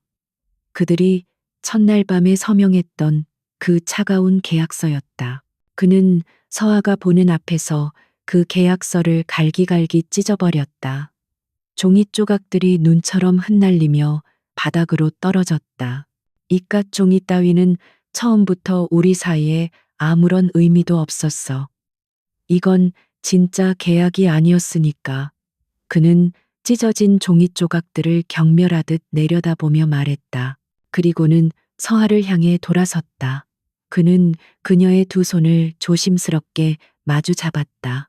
이서아 씨, 당신을 처음 만났을 때 나는 당신을 내 복수를 위한 도구라고 생각했어. 하지만 당신은 내 도구가 아니라 내 구원이었어. 당신의 지혜가 내 길을 밝혔고, 당신의 강인함이 나를 지탱했고, 당신의 따뜻함이 내 얼어붙은 심장을 녹였어. 그의 목소리는 떨리고 있었다. 평생 단 한 번도 누구에게 약한 모습을 보인 적 없던 오만한 남자가 사랑 앞에서 무너져 내리고 있었다. 당신 없는 선양 그룹도, 당신 없는 이 저택도, 당신 없는 강태민도 이제는 아무 의미가 없어. 제발 내 곁에 있어줘. 그는 그녀의 손을 놓더니 천천히 그녀의 앞에 한쪽 무릎을 꿇었다. 서하는 숨을 멈췄다. 그의 손에는 어느새 작은 벨벳 상자가 들려 있었다. 상자가 열리자 그 안에서 달빛을 받아 영롱하게 빛나는 반지가 모습을 드러냈다. 이서아 씨 나와 진짜 결혼해 주십시오. 그의 목소리에는 더 이상 계산이나 전략이 없었다. 오직 한 여자를 향한 한 남자의 진심만이 담겨 있었다. 더 이상 당신을 이용하지 않을게. 대신 평생 당신을 지키고 당신과 함께 웃고 당신과 함께 울게 해줘. 나의 유일한 파트너가 되어줘. 서하의 눈에서 뜨거운 눈물이 흘러내렸다. 그녀가 그토록 기다렸던 말이었다. 그녀는 고개를 끄덕였다. 몇 번이고 눈물이 멈추지 않을 때까지 고개를 끄덕였다. 태미는 떨리는 손으로 그녀의 네 번째 손가락에 반지를 끼워 주었다. 그리고는 일어나 그녀를 자신의 품에 가득 안았다. 두 사람은 오랫동안 서로의 온기를 느끼며 그 자리에 서 있었다. 1년 후 선양그룹은 강태민의 리더십 아래 완벽한 안정을 되찾았다. 그리고 그의 곁에는 언제나처럼 이서아가 함께했다. 그녀는 더 이상 회장님의 그림자 같은 아내가 아니었다. 선양문화재단의 새로운 이사장으로서 과거의 부패를 청산하고 진정한 문화 나눔을 실천하며 자신만의 능력을 세상에 증명해 보이고 있었다. 어느 화창한 주말 오후 두 사람은 병상에서 완전히 회복한 서아의 어머니를 찾아뵈었다. 소박한 집 마당에서 세 사람은 함께 웃으며 차를 마셨다. 어머니의 주름진 손을 잡고 있는 서아의 얼굴에는 더 이상 그늘이 없었다. 그 모습을 바라보는 태민의 눈빛은 세상 가장 따뜻한 햇살을 담고 있었다. 빛 때문에 눈먼 남자와 결혼해야 했던 가난한 그녀. 하지만 그녀는 그 어둠 속에서 가장 빛나는 진실을 찾아냈다. 그리고 정체를 숨겨야 했던 재벌 후계자는 그녀를 통해 비로소 진짜 자신을 마주할 용기를 얻었다. 폭풍은 지나갔고 그들이 함께 맞이한 아침은 눈부시게 평화로웠다.